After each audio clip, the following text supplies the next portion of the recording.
Hello everyone, চলে এসেছি আমার ইউটিউব চ্যানেলে নতুন একটা মিনি ব্লগ নিয়ে। পুজোর আগের দিন কিভাবে সমস্তটা প্রিপারেশন নিয়েছি সেটাই এই ভিডিওতে আজকে শেয়ার করব। ঠাকুর আনার পর দেখলাম যে বিনাটাতে কোনোভাবেই কোনো ডিজাইন করা নেই। আমার মনে হলো এরকম সাদামাটা থাকার থেকে একটু ডিজাইন করে দিলে হয়তো ভালো লাগবে। ফেব্রিক রং নিয়ে তো বসে পড়লাম, বাট যখন করতে গেলাম দেখলাম রং একটুও ধরছে না ওটার ওপর, তাই হয়তো কলকাটাও খুব একটা ভালো হয়নি।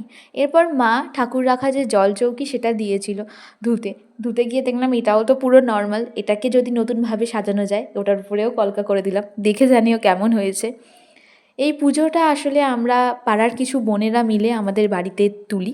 তাই পুজোর আগের দিন রাতে সবাই মিলে চেষ্টা করি যে ঠাকুর দালানটাকে কীভাবে সুন্দর করে সাজানো যায়। প্যান্ডেল, লাইটিং সমস্ত কিছু আমরা নিজের হাতে সবটা অ্যারেঞ্জ করি। তো পুরো কলকাটা তোমরা দেখো, আর দেখে অবশ্যই জানিও যে জায়গাটা কেমন লাগছে। কারণ তোমাদের যদি ভিডিওটা ভালো লেগে থাকে অবশ্যই একটা লাইক, সাবস্ক্রাইব আর কমেন্ট করে দিও।